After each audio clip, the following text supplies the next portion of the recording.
Hello, kindergartners. Today we're going to be making Mother Hulla's house.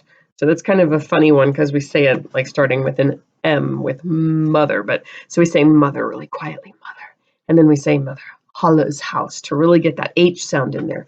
Now, you're going to start out needing a border color, of course, and then you need a house color. So I'm going to use brown for a house color. But then for the rest of this picture, you might actually use a lot of different colors because it's a house, and we could draw all sorts of things that might be in the yard, some bushes or all kinds of other things like that if you want to, or you can just draw the house and the background. All right, border, of course. And then when it comes to making my house, of course we're going to make the H, and we're going to make the H be nice and dark and obvious and easy to see. But then I think of that house as kind of a very happy sort of place. And so I try to make the house look almost like it's smiling a little bit. Not really, but I imagine that it's a very happy place, and so it seems a little bit smiley. So I'm going to work on my border all around the edge here, and then I'm going to start on the H. Now you might remember H is one where we start out big line down, just like a lot of the others at the smiley face corner, but then instead of having our little frog jump back up to the smiley face spot, the frog, jumps around over to the other side to make that big line down. And then the frog jumps backwards so that we finish our H going the direction that we write words. So the frog is very busy when we make an H, isn't it? It has to jump all over the place all the time. But I know you guys know H pretty well. H is a pretty straightforward letter to make because it's all straight lines. So once we get our border finished, we'll start on that. So I'm not going to talk too much here for the next bit of doing the border. And while you're working on the border, do what I've talked about before, where you kind of focus your eyes in on one spot, and then you let your eyes kind of come back and see the whole thing all at once. Remember, we don't need to be slow, but we are going to take our time to make it be a really nice picture for when we actually make our alphabet book.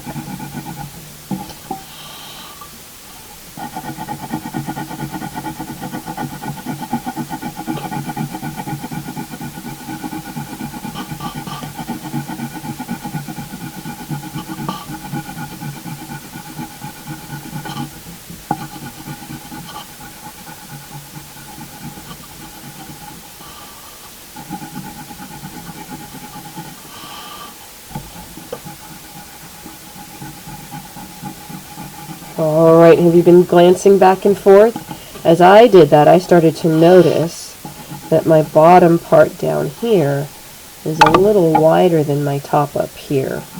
So I'm going to come down here from my top again and just make my border a little wider at the top so that it evens out some.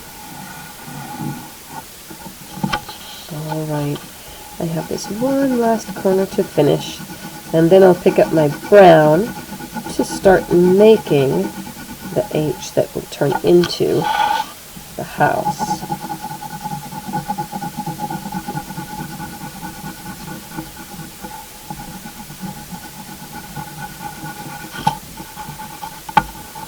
Now you may have noticed my paper right there kind of flipped up. I would guess your paper does that sometimes too. When you're working those last little bits of the corners in, the paper tries to go back and forth on you. And that's actually another nice feature when you do a border, is that you get those edges all finished ahead of time. And the edges are really where the paper tries to wiggle around on you and make trouble. Alright.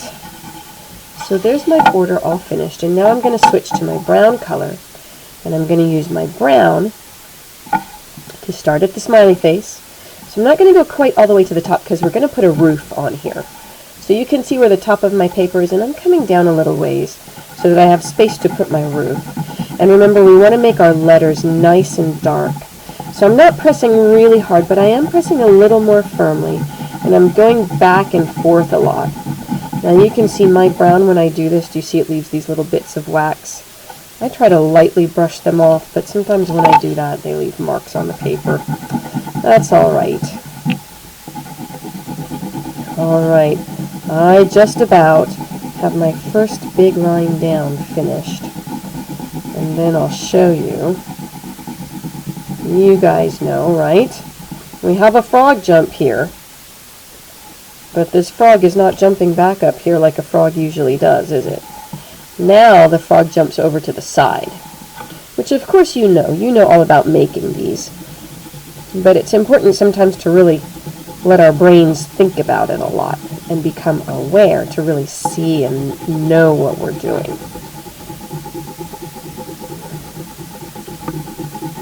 So here now is my second big line down, and as I do it, I'm trying to every now and then glance over to this one and see that I'm making them about the same size. I can see it looks like this big line down is up a little higher than my other one. That's okay, it's not what I would have wanted, but I'll be alright. But I just keep glancing back and forth at the other one as I do this one. Make them as even and matching as I can. Alright, now our frog is going to jump again, right? And now it jumps backwards over to the other side. So, here we go, right about in the middle. And now I'm going to make my little line across the middle. Right there it is. So now I'm going to make my house look kind of happy, and I'm going to turn this into a house, right? So the first thing I'm going to do is put a roof on it. And I'm going to go for kind of a thatched roof.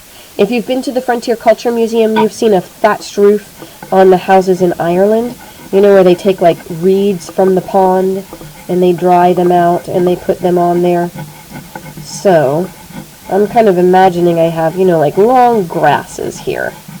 Cattail sorts of things that are coming up and down to make the thatched roof of Mother Hulla's house, because you know it was kind of an old-fashioned cottage sort of place.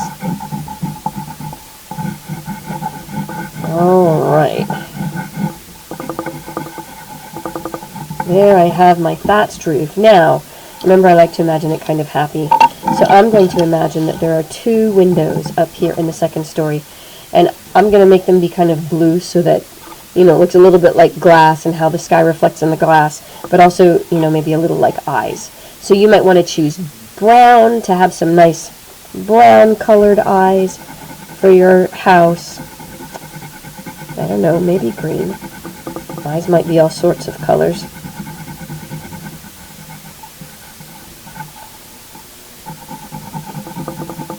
Alright.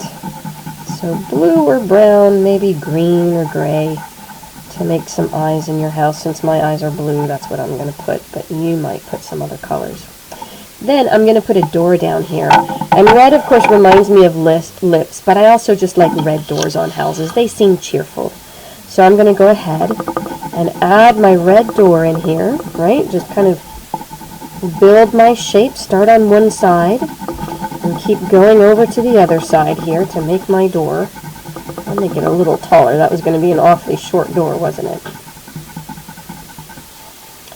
Alright. And I'm going to keep going across here. Alright, there's my door. So now I have my door, and I'm going to add a little step in front of my door. And part of the reason I'm going to add a little step in front of my door is that it makes me, it lets me kind of put a little bit of a smile here. Do you see how I'm not really curving it a lot? Just a tiny bit. Makes it feel a little bit more like a smiley house. And then I'm going to get my brown, and I'm going to go ahead and finish coloring in the back of her cottage.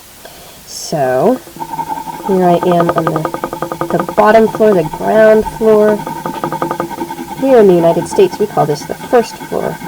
In other countries, they might call this the ground floor, and this one up here they call the first floor. We would call that one the second floor here in the United States. People do it differently in different places. Alright. So there's my first floor, my ground floor, and here's my second floor.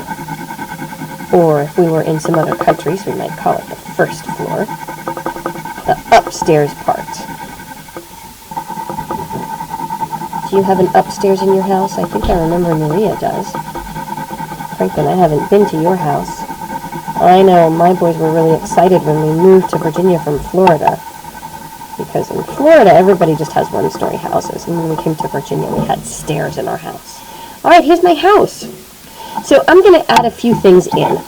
And of course, I love to mix my colors, so I'm going to use gray and brown. And I'm going to mix them here to make a path coming up to the door of Mother Hulla's house. Do you remember the hard-working girl? When she came up to Mother Hulla's house, she came up a path. And I suppose the lazy girl did too. But the lazy girl didn't stay very long, did she? Because she was very lazy. Alright. There's some brown for my path, and now I'll add some gray.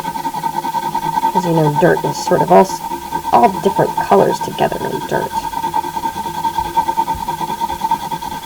Alright. So there's my path. I think I'm going to put a tree over here on this side. So I'm going to get my brown again and start a little tree trunk right here. And I'm going to just draw part of the tree, like it's just barely here in the picture. Let's see. I'll add a little gray too, because trees, just like dirt, right? They're not just all one color. Alright, and then over here, I'm going to make a branch coming out even. And I'll add some brown in for the branch. Alright, and then I'm going to get my green. And it's not this time of year here, is it? I'm drawing it like it's all leafy green right now, like a summertime sort of tree. And you can see I'm not coloring it very straight, because to me it seems more like a tree with leaves if it's kind of swirly, scribbly.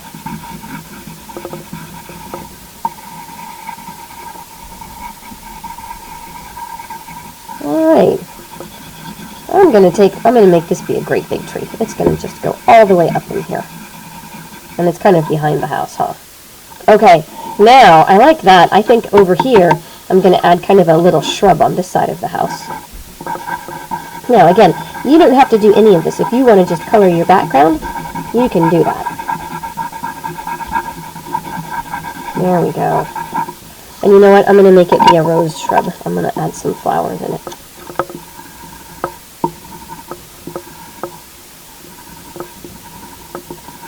There we go. Alright, so in the yard now, I'm going to go ahead and color some green here. And this I'm going to do lighter and smoother to make it look different, you know, from the shrub and the tree. Oops. Now you can see my picture.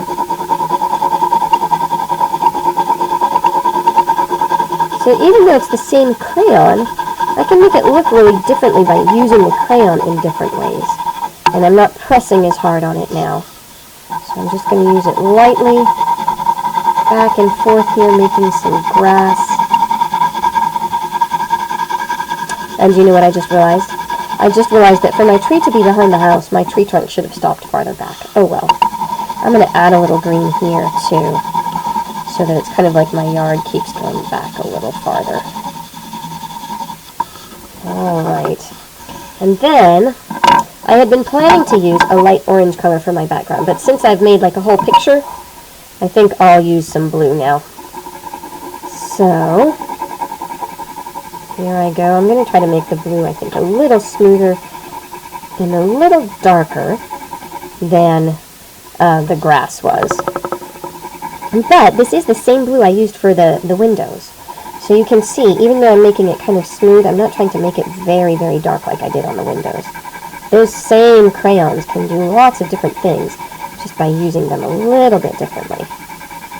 Alright here. You know, having made the tree in here, I don't have a whole lot of background to be coloring today. Alright, oh, I see I've got a little piece of crayon there. I'll brush it away. Alright. So again, your background might look very different from mine. Maybe you put a cloud in the sky, or sunshine in the sky, or maybe you just drew your whole background, I don't know, purple or something. That's fine. Here is my Mother Hulla's house. You have your house. Save it in a safe place with all your other pictures, and we'll make another one next week on Friday.